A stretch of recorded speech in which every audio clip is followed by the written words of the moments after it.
Hello everyone, welcome to my channel. आज आम discussion करिबा 6 सेमिस्टर रो कोर 13 ए पेपर रो प्रथम अध्याय लेनिन। तो यहाँ मोर प्रथम क्लास। तो समस्ते निज सांग माननकु वीडियोटी शेयर करदेव। तो आसतु स्टार्ट करिबा। जो माने चैनल नुआ अच्छो चैनल सहित जड़ित होबाकू भूलिबो नाही, चैनल को सब्सक्राइब करदेव। लेनिन लेनिन होउछि हमर प्रथम यूनिट। पिला माने आमे unit wise long question, selected long question discussion करिबा, जोथिरे कि तमे माने नोट पाई जिवो। तापरे एहारो आमे 3 mark 2 mark selected MCQ question answer discussion करिबा। तापरे ए 6 सेमिस्टर क्लास सहित मु सीपीटी रो मध्य क्लास करिबी। सप्ताह रे 2 किंबा 3टी क्लास करिबा एवं 6 सेमिस्टर मध्य क्लास करिबा। तो प्रथमे आमे देखिबा प्रथम selected long question of Lenin. Cone most important long question है लेनिन करो imperialism is the highest stage of capitalism. जो माने सिलेबस मध्य देखिबा को चाह प्लेलिस्ट चेक करि पारो, वीडियो पाई जिवो। क्वेश्चन है इंपेरियलिज्म किपरि भाव रे कैपिटलिज्म रो हाईएस्ट स्टेज अटे। क्योंटा कैपिटलिज्म बा पूंजीवाद रो हाईएस्ट स्टेज हेउछि एटा इंपेरियलिज्म बा उपनिवेशवाद। तो आसंतु स्टार्ट करिबा लेनिन करो सिलेक्टेड लॉन्ग क्वेश्चन रे। एटा डायरेक्ट लॉन्ग क्वेश्चन पडुछि most important.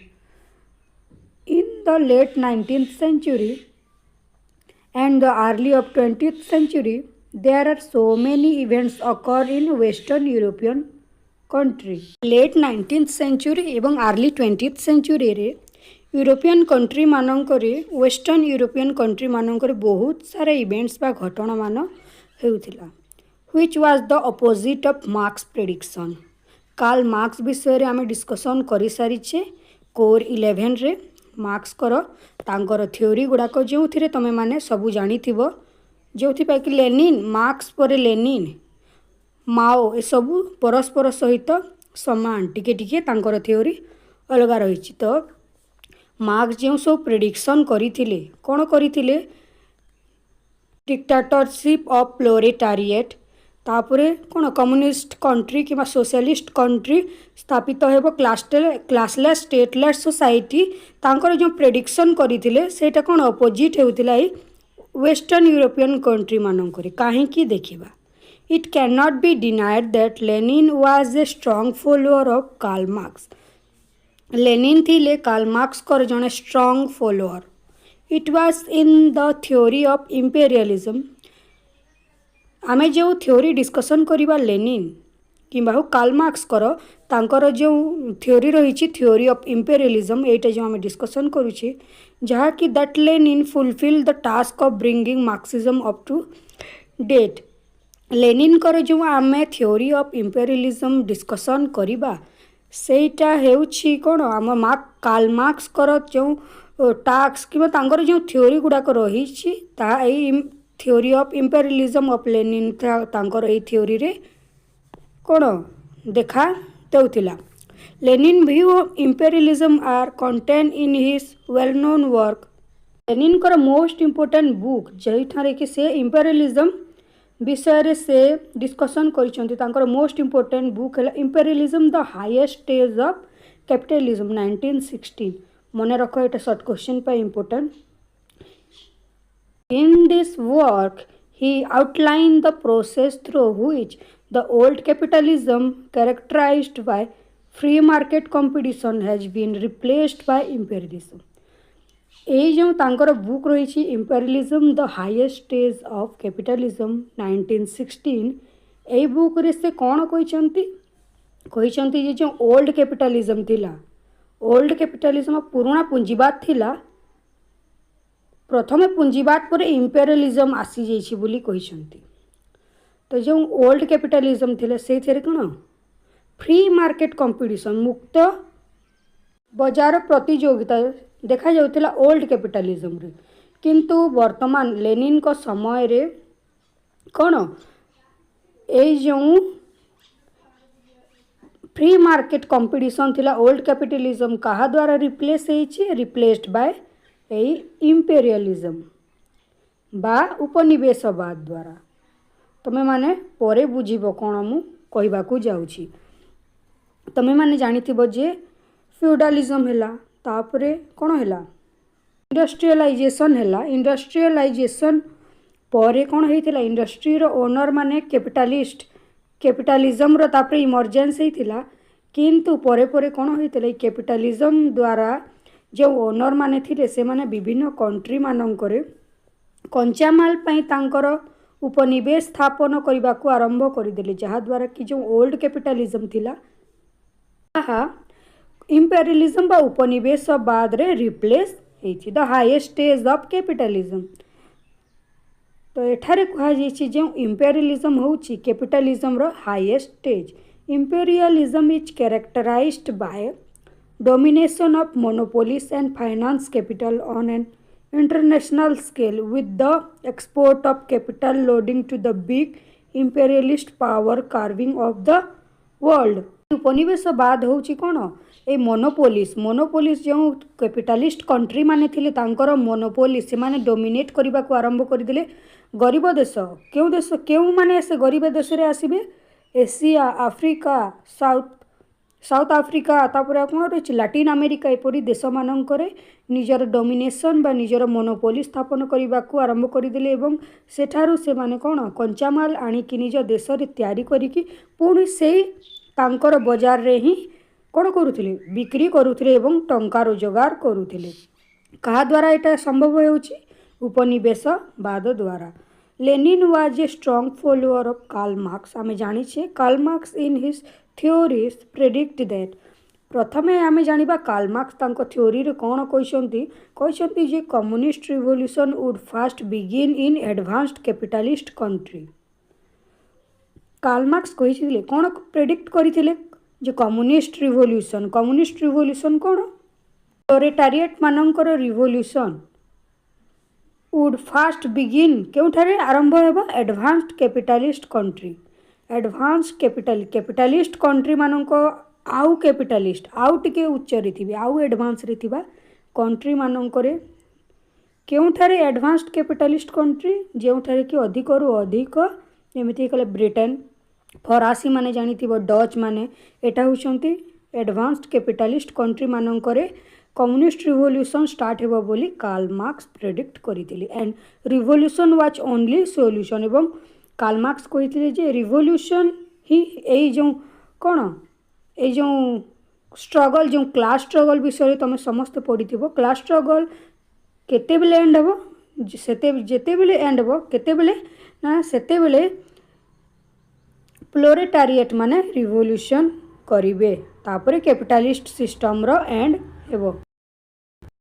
But in the late 19th century and the early 20th century mass prediction was seem to be fail किंतु कौन हला अर्ली 20th century और late 19th century बेले को marks जो प्रेडिक्शन करथिले जे dictatorship of प्रोलेटारिएट हेबो एवं जो कैपिटलिस्ट एडवांस्ड कैपिटलिस्ट कंट्री रे कौन हेबो जो क्लास स्ट्रगल देखा जाउथबो सेइथिरे प्रोलेटारिएट माने रिवोल्यूशन द्वारा ही से कैपिटलिस्ट सिस्टम को एंड करिवे किंतु मार्क्स प्रेडिक्शन फेल हो जाउथला तेणु कौन कले लेनिन जेहेतु कार्ल मार्क्स कड़ जड़े फॉलोअर थिले से तांकर थ्योरी इंपेरियलिज्म रे कौन करिसंती एक्सप्लेन करिसंती जे किपरि भाव रे उपनिवेशवाद बा इंपेरियलिज्म हेउछि फाइनल और लास्ट स्टेज ऑफ कैपिटलिज्म रो लास्ट स्टेज और हाईएस्ट स्टेज हेउछि कौन इंपेरियलिज्म। से सिस्टमैटिकली बतैछंती जे किपरि भाव रे इंपेरियलिज्म होउछि हाईएस्ट स्टेज। प्रथम स्टेज रे कहछंती जे tendency towards monopoly within capitalism.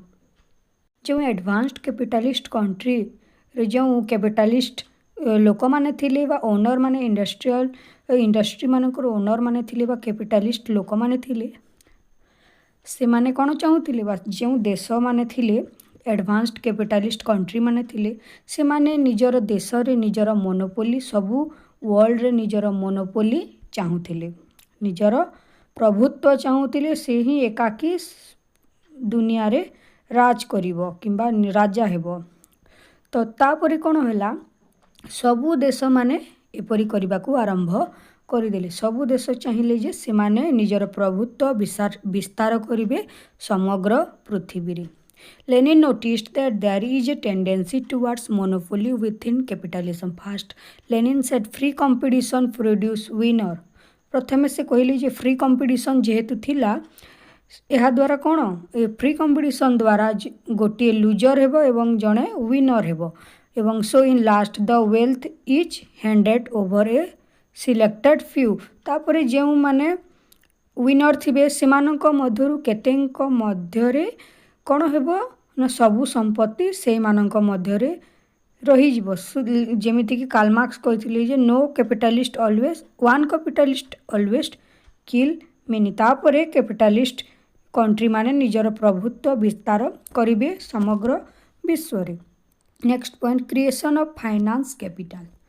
तापरे कौन है क्रिएस तमे माने एटा को देख ना मु जहाँ बुझाऊँ तुम मैंने टी बुझा पॉइंट गुड़ाक चेष्टा कर। क्रिएशन ऑफ फाइनेंस कैपिटल तापरे कौन है जो एडवांस्ड कैपिटलिस्ट कंट्री माने थिले निजर प्रभुत्व विस्तार करने विभिन्न देश मानकरे कौन निजर उपनिवेश स्थापन करने को आरंभ करदेले जहाद्वारा कि से माने अधिकरू अधिक टंका निज देश को आनी परिबे। यह किपरि भाव अन्य देशर कंचा माल को आनी निज देश रे वा निज देशर कल कारखाना तैयारी करी ताको पुणी थरे से जो गरीब देश माने थिबे से मार्केट मानकरे निजर जिनिस पत्र को बिक्री करिवे एवं टंका निज देश को आनिबे। The second stage was the creation of finance capital. The interest of banks and industry converges finance capital. The rise of finance capital create a new requirement for investment. तापरे कौन कले निजर सबु देशर कैपिटालिस्ट लोक माने कि सबु देश निजर टंका को अन्य कौन गरीब देश मानकरे इन्वेस्ट करने को आरंभ करदेले टू एक्सपोर्ट कैपिटल। तापरे एपरी भाव में मुझे जहाँ बतैली निज देश को टंका आने एपरी भाव में करने को आरंभ करदेले।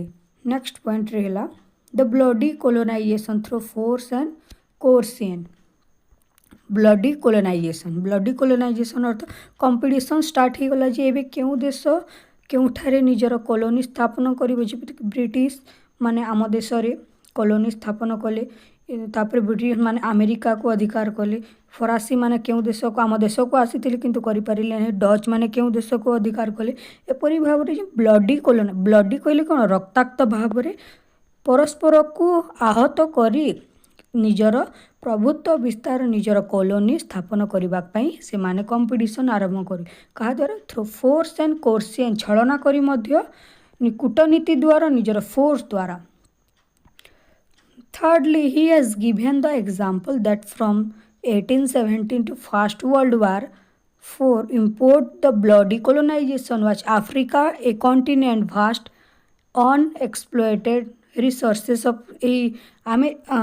आफ्रिका बोली देश मानकरे गरीब देश मानकरे क्यों नेचुरल रिसोर्सेस अधिक रही rubber diamond cocoa tin palm oil and cheap labour एठारे मिलुथिला। तेणु आफ्रिका भली गरीब देश मानकर निजर कॉलोनी स्थापन करने ब्लडी कोलोनाइजेशन बा लोक माने कहिबी किंबा जो एडवांस्ड कैपिटलिस्ट कंट्री माने परस्पर सहित कूटनीति करने को आरंभ करदिले। Britain France Germany and Belgium led a race in this period to take control Africa and land through force. Next point है तापरे कौन है कहते लेनिन किपरि भाव रे हाईएस्ट स्टेज को कैपिटल इंपेरियलिज्म किपरि भाव रे हाईएस्ट स्टेज को जाइछि। यार चतुर्थ फेज है rivalry among European super power.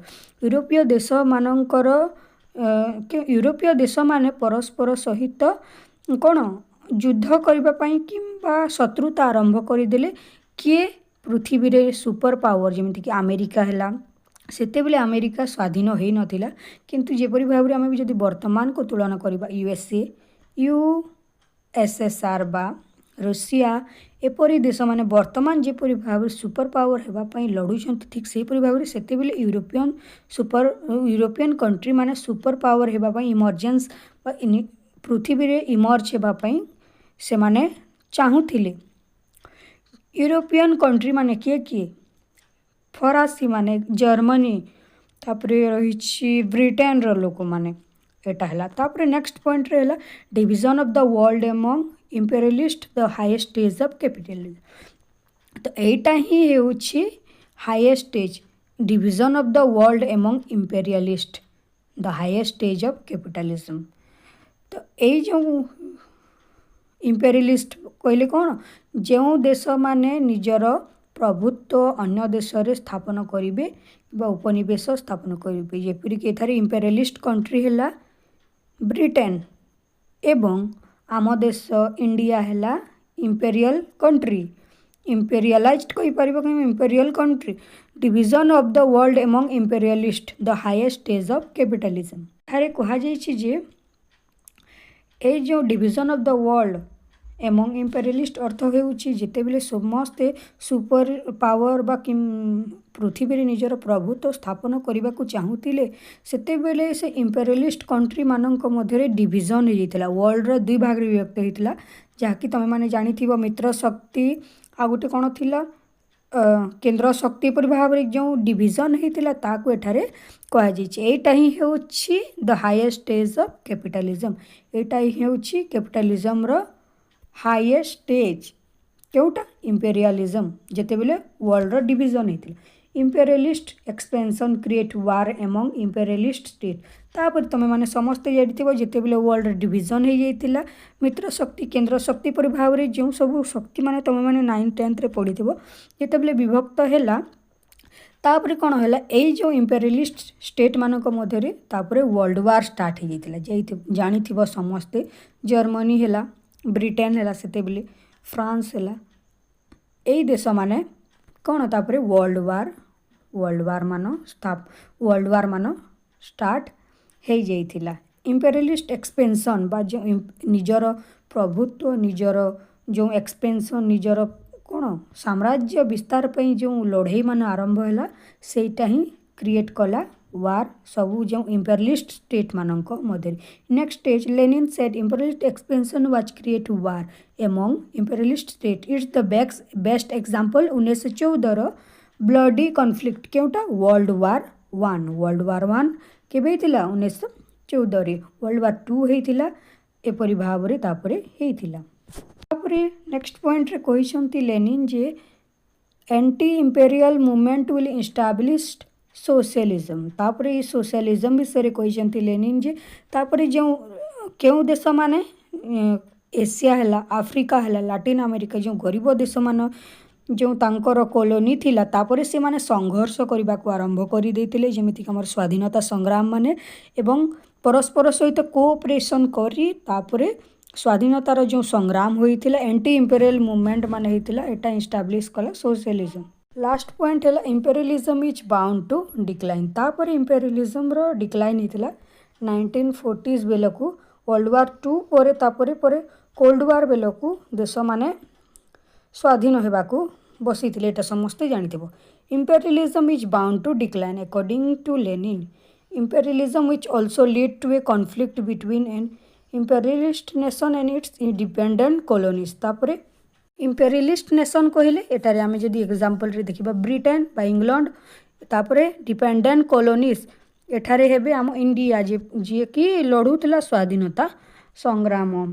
तो एटारे समस्त देश माने निजर स्वाधीनता पाई लड़ाकू आरंभ करते। It will result in a class struggle where the dependent colony will fight for its independence against the imperialist and hence imperialism is bound to. तापर इंपेरियलिज्म रो एंड होता ता सहित कैपिटलिज्म रो मध्य एंड होगला। तो देखिल किपरि भाव imperialism highest stage of capitalism रो हाईएस्ट स्टेज ऑफ कैपिटलिज्म अटे इंपेरियलिज्म टा एटा बुझी थी समस्ते। जदि सिस्टमेटिकली जदि देखिबा कार्ल मार्क्स को प्रथम से फॉलो करिसंती। कार्ल मार्क्स कर प्रेडिक्शन थिला जे डिक्टेटरशिप ऑफ प्रोलेटारिएट रो प्रथमे हेबो एडवांस्ड कंट्री मानकरे क्लास स्ट्रगल हेबो जो दुईटी भाग विभक्त होते प्लोरेटारिएट एंड बोर्जुइसी जो दुईटी भाग विभक्त होते से क्लास स्ट्रगल करेंगे क्या द्वारा यहाँ कैपिटालिस्ट सिस्टमटा एंड हेबो बोली कार्ल मार्क्स प्रेडिक्ट करथिले क्या द्वारा रिवोल्यूशन द्वारा किंतु यूरोप रे जो सब इवेंट घटुला से कैपिटालिस्ट सिस्टमटा एंड हो नाला कहीं ना इंपेरियलिज्म रो इमर्जेंस होता एवं किपरि भाव इंपेरियलिज्म हाईएस्ट स्टेज है कैपिटालिज्म रो आमे देखिले। वीडियोटी भल लगी वीडियो को लाइक करदेव। यहाँ थिला लॉन्ग क्वेश्चन ता सहित तुम मैंने नोट मध्य पाई जाउछ। एटा प्रथम लॉन्ग क्वेश्चन आउ मध्य रही लेनिन कर आउ थ्योरी गुड़ाक डिस्कसन करवा। यहाँ सबुठारु मोस्ट इम्पोर्टेंट लॉन्ग क्वेश्चन अच्छे अटे तेणु मुझे प्रथमे डिस्कसन कली। वीडियोटी भल लगी वीडियो को लाइक करदेव। सांग मानक जॉइन करने को भूलिब ना। Thank you.